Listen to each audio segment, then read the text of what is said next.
El orden del día sería ir explicando los proyectos, un poco en el estado en que están, cómo se va opinando sobre ellos.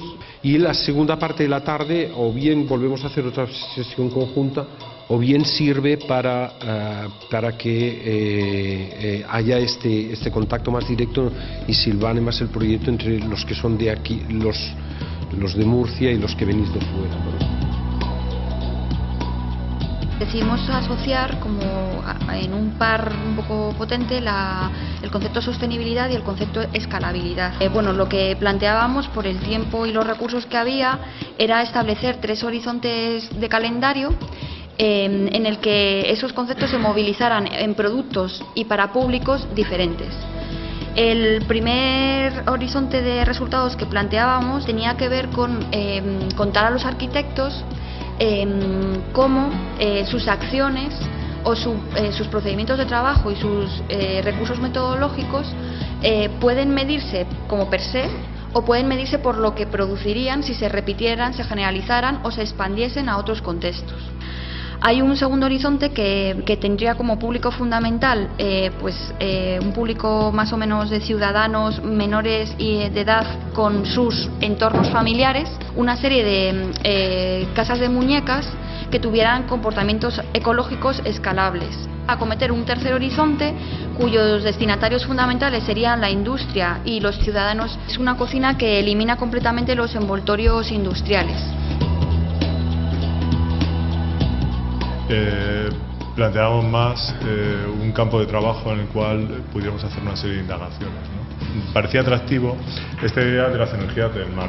Conseguimos identificar 7 fuentes de energía cuyo origen es el mar o están vinculadas de forma directa al mar. El mar en Murcia, bueno, es un gran argumento territorial, es también un gran argumento económico y en sí mismo es un campo de conflicto. Pues plantearnos la posibilidad de trabajar en el mar hacia el mar y en el mar hacia la tierra, ¿no? Como una línea de batalla, ¿no? Entonces, dentro de esta línea de batalla, plantear primero unas máquinas de guerra, ¿no? Algo que nos permitiera monitorizar y detectar cuáles son los conflictos que estarían asociados o que serían interesantes para este taller, y a partir de ahí pues producir pues una serie de tácticas y probablemente una serie de productos.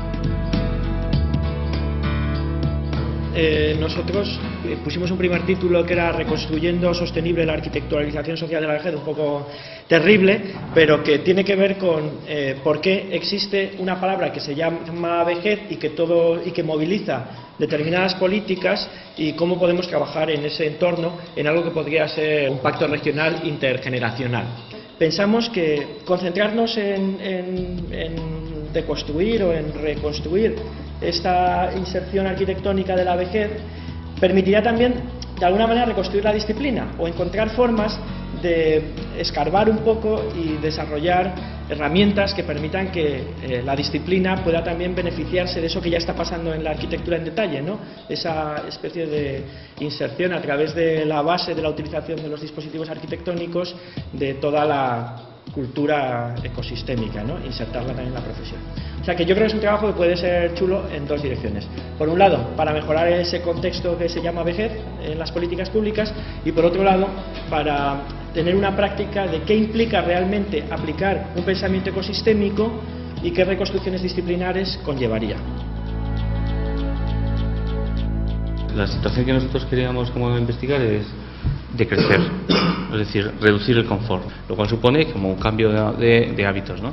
Lo que queremos investigar es sobre este apartado, ¿no? Sobre esta historia, la del leopardo que va a cazar. El leopardo, para cazar una liebre, no gasta más energía que la que vaya a consumir en lo que se alimenta, ¿no? Por ejemplo, podríamos no tener iluminación por las noches a partir de una determinada hora, etcétera, etcétera. ¿Cómo serían esas situaciones? Yo, como decrezco, como no consumo mucho, acabo aquí. Tenemos que plantear, dar la vuelta completamente al otro extremo en la idea de campo de Gauss, que se convierta no en un elemento prestigiador por derrochar, sino en un elemento prestigiador por todo lo contrario. En el de Karachi y en el de Kabul y en el de Madrid, el green se llama brown porque no tiene hierba, ¿no? Es una mezcla de arena, aceites y cosas de esas, ¿no? Hay que transformar algunos de los datos preconcebidos, creando una nueva estética, incluso del propio deporte, ¿no? Y conseguir alguna hibridación y poder hacer pues un gran premio del desierto, un gran premio o golf extreme o algo así, no sé muy bien cómo habría que llamarlo. Pues entendemos que estos dos grandes consumos del territorio, el de las energías alternativas y el del deporte, el del golf, pues podrían juntarse y producir unos nuevos paisajes donde de alguna manera se intensificará la utilización y generar un paisaje nuevo.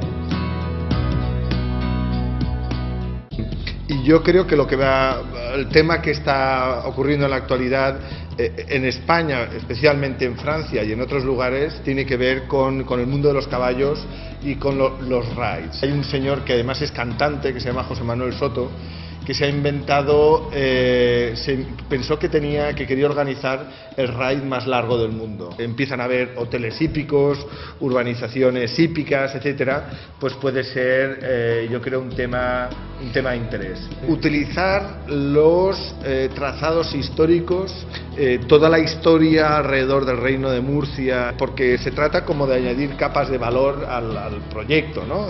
Por un lado, hacer lugares donde se haga energía de forma local, por otro lado buscar nuevos tipos de turismo vinculado a una actividad deportiva que no manipulan el territorio, tercero reconocer como estructuras históricas que tienen know-how. Nuestra propuesta iba dirigida a investigar en la ciudad y mirar a la ciudad desde el punto de vista de la energía, que ya digo que es en realidad el punto de vista de la entropía, qué operatividad había, qué campos de trabajo se abren en la revisión de la ciudad desde ese aspecto. Esos datos que tienen que ver mucho con datos físicos relacionados con la temperatura, pero que también tienen que ver con el movimiento, con el desplazamiento de las personas y con las relaciones de las personas en el medio de la ciudad. Nos interesaba estudiar como un sistema cerrado, al modo en que los físicos estudian el comportamiento de los gases que permiten las decisiones de la termodinámica. El trabajo tenía dos vertientes. Uno, los propios datos, la propia elaboración de datos, y otra, la elaboración de propuestas que tendieran a modificar los datos obtenidos si era necesario. Estaríamos hablando de cómo conectar lo privado y lo público con una pieza intermedia que mejorara las condiciones de intercambio de entropía y de orden-desorden entre lo público y lo privado. Me parece que hay tres razones para poder llegar a explicar el por qué cada trabajo se desarrolla a sí mismo y además busca la proximidad con el otro, ¿no? Una es que yo creo que aumentan los argumentos, aumenta de alguna manera las complicidades y las colaboraciones, y esto hace que la complejidad sea real más allá de un grupo que está estudiando una casuística determinada, ¿no? La segunda cuestión es garantizar el hecho de que exista realmente como un código abierto, y la tercera cuestión es el hecho de la generación de un conocimiento colectivo, ¿no? Que para mí es una cuestión como clave, ¿no? Es importante que hoy establezcamos un cierto contexto que pueda responder a alguna pregunta, como por ejemplo, ¿qué estamos haciendo?, ¿no? Entonces, ahí me parece que hay temas que son comunes y que en realidad los pongo un poco sobre la mesa para que en vuestros respectivos trabajos les deis una pequeña cabida. Hacer que la arquitectura fuera un poco protagonista y también no abandonar el marco de la sostenibilidad. ¿Qué tiene que ver toda esta necesidad de hacer las cosas de una manera diferente con nuestras propias prácticas profesionales? Estaría bien tener como una especie de consultor externo general que pudiera evaluar nuestras propuestas y ser exigente en algunos términos. El entusiasmo genera convicción. Yo hoy, en la exposición que había hecho, a mí me parecía que los trabajos sobre la lectura de los textos, por la forma de manifestarse, son mucho más convincentes, ¿no? O sea, que hay un grado de identificación entre cada uno de vosotros y lo que está haciendo, que esa es la fuerza básica del trabajo, evidentemente, ¿no?